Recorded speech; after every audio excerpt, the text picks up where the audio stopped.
Hello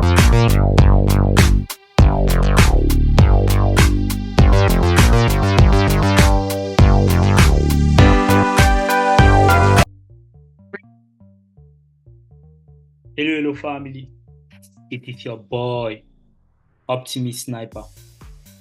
Bienvenue une fois de plus dans une nouvelle vidéo portant sur comment trader les supports et résistances. Maintenant que vous connaissez déjà les bases du trading de support et de résistance que nous avons eu à voir dans les vidéos précédentes, il est temps d'appliquer ces outils techniques basiques mais extrêmement utiles dans votre trading, d'accord? Parce que dans ma formation, dans mon free mentorship, dans la formation gratuite que je fais sur YouTube ici, j'ai toujours en tête de rendre les choses faciles à comprendre, d'accord, aussi basiques que possible, parce que c'est ça en fait. Lorsque vous arrivez à un certain niveau, vous comprenez que les basiques sont très très importants, d'accord. Il faut simplifier les trucs pour ne pas mystifier la chose en question et vous rendre les choses difficiles pour rien, d'accord. J'ai donc divisé la façon d'échanger les niveaux de support et résistance en deux idées simples, d'accord. Soit sur un support ou une résistance, soit on aura un rebond, soit on aura une cassure, d'accord. Voilà les deux simples manières. Les deux scénarios qui peuvent arriver, soit on aura un rebond, soit on aura une cassure, d'accord. Voilà les deux scénarios qui peuvent arriver sur une zone de support ou de résistance. Donc, vous devez trader soit le rebond, soit la cassure. Maintenant, comment trader le rebond ou la cassure? C'est ça qu'on va aborder. Maintenant, parlons premièrement du rebond, d'accord? Parlons du rebond. Ok. Comme son nom l'indique, le rebond, c'est une méthode de trading des supports et résistances qui consiste juste à prendre le rebond du support ou de la résistance, non? D'accord. De nombreux, quand je parle du rebond, c'est juste quelque chose comme ça, que je place déjà la zone de support. Je place un peu avec un trait un peu plus gros. Je matérialise ça en noir. Ok. Ça, on va prendre ici la zone de résistance. Ok. Matérialisons ça en vert. Matérialisons ça ici en rouge. Ok. Déjà, quand on parle du rebond, d'accord, quand vous tradez une zone de support, mettons ça là, c'est quand même toujours important. Support. Comme ça, là, comme ça. Support et résistance. Parce que je suppose que vous êtes les débutants. Il faut toujours vous rappeler ça pour que vous puissiez comprendre.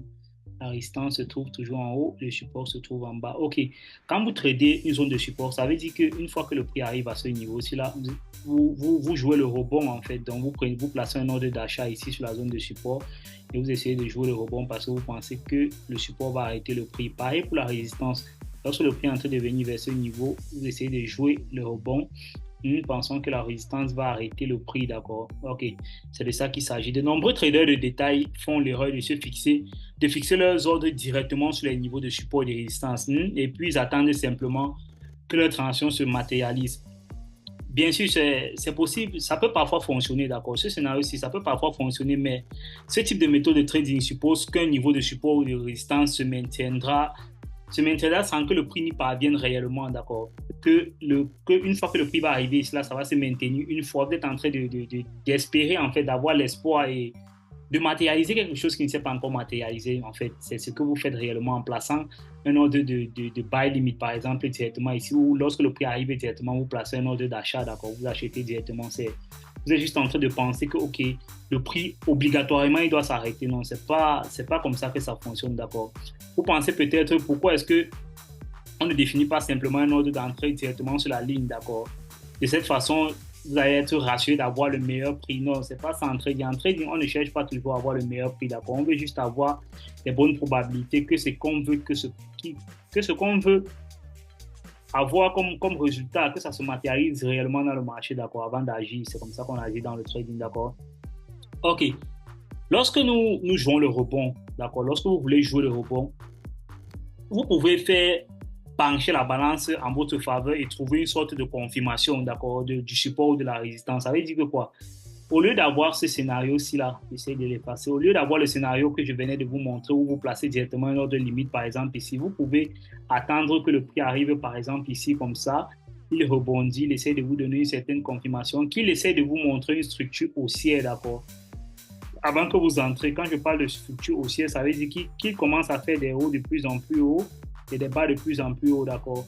Déjà, ici, là, vous pouvez placer votre ordre d'achat, d'accord? Parce que c'est clair, là, maintenant qu'il a commencé à s'inverser. Donc, ça dépend de votre confirmation. Et vous pouvez avoir mille et une confirmations. Il y a des confirmations, mille et une confirmations en fonction de votre stratégie. Donc là, c'est juste une confirmation basique que je vous prends avec le changement de la structure du marché. Clairement, ici aussi, par exemple, vous pouvez attendre que le prix arrive là, comme ça, et qu'il casse déjà le bas, si d'accord, qu'il vous montre au moins un signe baissier avant que vous placez votre ordre de vente, par exemple, ici, au lieu de le placer loin ici. C'est vrai que pour les débutants, vous voulez toujours avoir le plus bas, d'accord, le niveau le plus bas. Vous voulez entrer là au sniper entry, comme mon nom l'indique, Optimist Sniper. À mes débuts aussi, j'aimais bien faire ça, mais avec un peu d'expérience, j'ai compris que c'est pas toujours important, en fait, d'accord. C'est pas toujours important. Vous allez voir ça avec un peu d'expérience, vous allez comprendre. OK. Si vous envisagez être vendeur, vous pouvez attendre une légère petite confirmation, qu'importe la confirmation en fonction de la stratégie que vous tradez, d'accord, vous pouvez attendre une confirmation, que la résistance réagisse réellement, qu'elle résiste face au prix, d'accord. Vous ne placez pas juste un ordre de vente comme ça. OK. Pareil pour les trendlines, si vous tradez les trendlines, d'accord. Si vous tradez par exemple une trendline comme ça, vous pouvez attendre que le prix arrive là, qu'il fasse au moins un niveau, un truc baissier comme ça là, avant d'entrer, d'accord. Vous pouvez attendre ça avant de vous matérialiser dans le marché. Ça sera plus, c'est un peu plus confortable et vous avez un peu plus de confirmation, d'accord. OK. En faisant cela, vous évitez les moments où le prix évolue rapidement et franchit les niveaux de support et résistance. Parce que vous devez déjà savoir qu'un niveau de support ou de résistance ne reste pas éternel dans le marché, d'accord. Il y a des moments où il est franchi. Par exemple, par expérience, je sais qu'il y a des moments où le support vient être rapidement franchi, d'accord. Vous allez voir, parfois, il y a des bougies là qui arrivent sur le niveau de support. Il casse ça terriblement, il va comme ça, d'accord. Il va fermer très bas là-dedans. Vous auriez pu éviter ça si vous regardez juste comment le prix se matérialise à ce niveau-là. Les bougies arrivent carrément, il va très haut comme ça là-dedans. Pensez à ça lorsque vous êtes en train de trader vos autres de support et de résistance. OK. Maintenant, parlons de la cassure, d'accord? Parlons de la cassure maintenant. Dans un monde parfait, normalement, lorsque les choses sont très claires, d'accord, les niveaux de support et de résistance vont rester éternels, d'accord. C'est-à-dire qu'on va tracer une zone de support. Toutefois que le prix va arriver là, ça ne va jamais traverser, d'accord. Quand vous marchez sur le sol là, vous n'allez jamais percer le sol à aller plus bas, d'accord. Et si vous arrivez au ciel, vous n'allez jamais percer le ciel à aller plus haut. Donc, c'est comme ça dans le monde normal, mais c'est pas ça dans le trading, d'accord. C'est pas comme ça que ça se passe. Vous devez savoir ça. Dans le monde du trading, on peut avoir des scénarios où les supports viennent être franchis très rapidement, d'accord? Et les résistances viennent aussi être franchies très rapidement. Ça arrive qu'il y a des scénarios où ces zones de support sont cassées, ces zones de résistance sont cassées, d'accord? Il ne suffit pas donc de jouer les rebonds. Vous devez également savoir quoi faire à chaque fois que les niveaux de support et résistance sont cassés. Une fois qu'ils sont cassés, vous devez aussi avoir une méthode pour pouvoir trader ça. Il existe deux manières de jouer les breakouts. On appelle ça les breakouts. Quand on parle de breakout, c'est cassure, non? Cassure d'un support ou cassure d'une résistance, d'accord? Soit vous allez trader ça de manière agressive. Quand je parle de la manière agressive, je vais vous expliquer où vous allez trader ça de manière conservatrice. Donc, parlons un peu de la manière agressive. La manière agressive, la façon la plus simple de jouer la cassure d'un support ou d'une résistance, c'est de vendre à chaque fois que le prix traverse de manière convaincante la zone de support ou de résistance, d'accord. Une fois qu'il a traversé ça comme ça, là, même si la bougie là ferme ici, là, vous vendez une fois ici. Lorsque vous voyez vraiment que la bougie a clôturé très loin de la zone de support, vous pouvez directement vendre ça là, d'accord. S'il y a un niveau plus bas, si la prochaine résistance est encore très loin en fait, lointaine, donc si par exemple, je sais pas, bon, je vais mettre ça là comme ça, il a cassé ça là comme ça, d'accord. Donc comme là, c'est pas une très bonne cassure, j'essaie d'exploiter ce que l'écran me donne. Si la prochaine résistance est encore longue, loin ici, d'accord, et que vous voulez exploiter ce petit price action ici, d'accord. Si le nombre de pips vous convainc, si le nombre de pips est convaincant pour vous, d'accord. Si cette amplitude est convaincante pour vous, vous pouvez directement vendre là, la cassure là, vous pouvez vendre là pour essayer de prendre ce niveau-ci, d'accord, pour essayer d'avoir cette petite amplitude de variation du prix, d'accord. et vous placez votre stop loss quelque part en haut de la bougie là qui a dégagé en fonction de votre stratégie en fait. Je ne suis pas en train de vous donner une stratégie précise, d'accord? J'essaie juste de vous donner le concept en fait. OK. Maintenant, la chose la plus clé ici dans la manière agressive, c'est qu'il faut vraiment que la bougie ici soit convaincante, d'accord, qu'elle dégage réellement. Donc, parce qu'on veut uniquement entrer lorsque le prix franchit facilement le niveau de support ou de résistance, d'accord. C'est là où on veut entrer.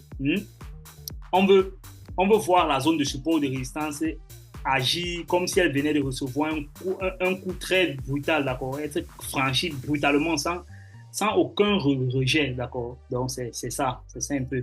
Maintenant, de la manière conservative, si je prends par exemple la résistance, excusez-moi, la résistance, dès qu'elle est franchie comme ça, là, peut-être vous pouvez être en train de viser ce niveau-ci, d'accord, ce niveau-ci plus haut comme ça. La prochaine résistance, vous pouvez être en train de viser ça, donc vous allez exploiter ce petit niveau-ci. Cette amplitude-ci, là, d'accord, de variation du prix, vous pouvez exploiter ça et acheter directement ici, là. Une fois que la résistance est cassée, vous pouvez vendre, d'accord. C'est pourquoi on dit quand un support est franchi, il devient une résistance, et quand une résistance est franchie, elle devient un support. OK. Maintenant, parlons de la voie conservatrice, d'accord, qui est selon moi la meilleure façon de traiter la cassure des supports et résistances, d'accord. Imaginez la situation hypothétique où vous décidez d'adopter une position longue sur une position d'achat, par exemple, sur l'euro USD, d'accord, en espérant qu'il augmente après avoir rebondi sur le niveau de support. Après avoir rebondi sur le support, ici, là, vous espérez directement un ordre d'achat, non, directement, vous avez placé ça, votre ordre d'achat là, directement. OK.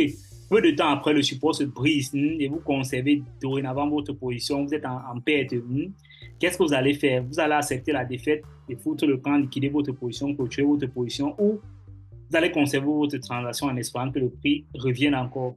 Déjà, si votre choix se porte sur le deuxième choix, vous devez comprendre que ce type de méthode ne fonctionne pas. D'accord, ça ne fonctionne pas. N'oubliez pas que chaque fois que vous clôturez une position, vous prenez le côté opposé de la transaction. Si vous, par exemple, chez certains brokers, quand vous prenez un ordre d'achat, lorsque vous clôturez votre transaction, il va vous mettre sell out. D'accord. Vous prenez le sens inverse. C'est un peu ça, c'est compréhensible. Lorsque vous clôturez votre transaction sur l'euro USD au seuil de rentabilité ou proche, ça signifie juste que vous devez vendre votre euro USD à découvert. Ça, c'est quelque chose que vraiment j'ai compris avec l'expérience, d'accord. Mais derrière ça, il faut avoir beaucoup d'arguments. Tu ne peux pas dire à un débutant juste que chaque fois que sa zone de support est cassée, qu'il vend directement. Non, non, c'est pas pour ça que ça fonctionne. Il y a beaucoup d'autres arguments en fonction de ce que vous allez trader comme stratégie qui peut vous donner un signal de vente après que le support soit cassé, d'accord. Donc, on ne le fait pas juste au hasard comme ça.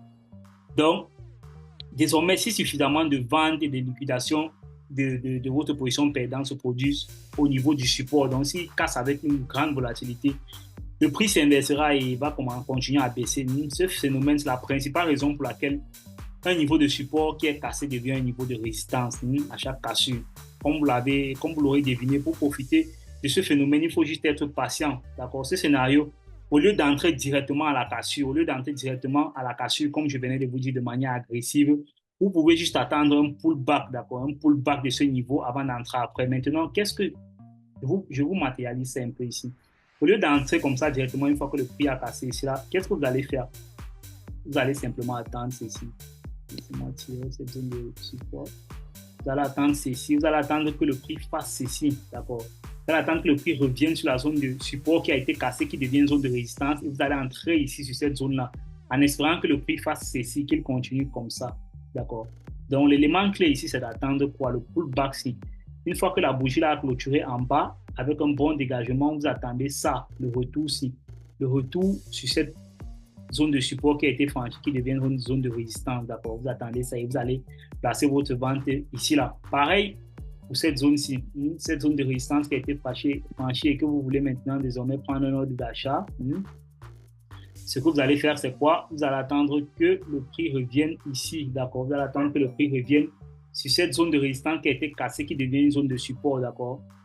Et vous allez placer votre ordre d'achat là en espérant que le prix monte comme ça. Donc, l'élément clé ici, là, c'est le pullback, d'accord? Pullback, c'est retour, d'accord? Pullback, retour. Voilà, vous allez entrer ici, vous allez mettre votre ordre d'achat là. C'est ça qu'on appelle le pullback. OK. Là, une fois que vous avez mis votre ordre d'achat, là, vous allez chercher où mettre votre ordre de stop loss.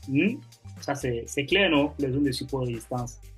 Je vous prends ça de façon basique comme ça, d'accord? C'est très basique. Là, maintenant, c'est un peu trop facile à voir. Vous pensez que vous allez juste faire comme ça et gagner de l'argent. Mais il y a beaucoup de chemin après ça, les gars, d'accord? Mais sachez que les basiques sont très, très importants parce qu'après tout, ce que vous allez apprendre derrière votre stratégie, si vous ne maîtrisez pas déjà ces zones de support et résistance de façon basique, vous n'allez rien comprendre par la suite. OK. Sur le Forex, n'arrive pas tout le temps que les supports résistants sont franchis tout le temps comme ça. Non, c'est pas. Et plutôt que les supports résistants sont franchis et reviennent faire un retest, d'accord, un pullback comme ça. C'est pas évident toutes les fois, mais c'est meilleur, en fait. C'est meilleur d'avoir ce genre d'entrée ici que d'avoir ce genre d'entrée agressive, d'accord. Avec un peu d'expérience, vous allez comprendre les moments où il faut avoir les entrées agressives, peut-être très tard dans la journée et que le prix a rapidement un objectif à atteindre, vous pouvez le faire, mais avec l'expérience, avec votre stratégie, vous allez décider. Mais pour un débutant, il est mieux d'attendre le pullback, d'accord? C'est plus rassurant. Et ça montre qu'il y a un institutional market order flow en place, d'accord? Que les banques ont réellement cassé ce niveau de support et reviennent le tester comme niveau de résistance pour pouvoir placer encore de nouveau leur position. OK. Ah. Il y aura des fois que le prix va se déplacer juste dans une direction qui va juste casser comme ça et aller directement vers l'objectif qu'il vise, d'accord? Pour cela, vous allez utiliser les ordres stop loss et ne limitez, ne maintenez jamais une position juste sur le fait de l'espoir, d'accord? Mais si vous avez pris une position d'achat ici là, et qu'il a carrément cassé comme ça, il a allé comme ça, là, fermez votre position si votre stop loss est atteint, d'accord? Si votre stop loss va être touché, ne le touchez pas. N'augmentez pas votre stop loss parce que là, vous serez en mode espoir. On ne travaille pas avec l'espoir en trading, d'accord? On travaille avec la stratégie, avec une stratégie. Une stratégie, c'est juste des éléments réunis qui mettent les probabilités en votre faveur, d'accord? Sur le long time frame, ça veut dire sur un alignat de trades, par exemple, ça peut être 50 trades, ça peut être 100 trades, c'est pas juste sur un trade. Les probabilités ne seront pas en votre faveur toutes les fois dans votre stratégie. Il y a des périodes où votre stratégie sera faible et vous allez prendre des périodes de drawdown. D'accord, il y a des périodes où votre stratégie sera forte et vous allez prendre une période, vous allez avoir des bons profits. Donc, c'est ça, c'est l'ensemble des pertes et des gains. Maintenant, sur le long time frame, sur un alignat de 100 trades, pour ressortir profitable. C'est de ça qu'il s'agit. OK. Je pense que pour comment trader les supports résistance de façon basique, c'est très simple. Soit vous tradez le rebond, soit vous tradez la cassure. Et j'ai essayé de vous matérialiser ces deux concepts de cassure et de rebond. Pour ceux qui ont des questions, vous pouvez laisser en commentaire.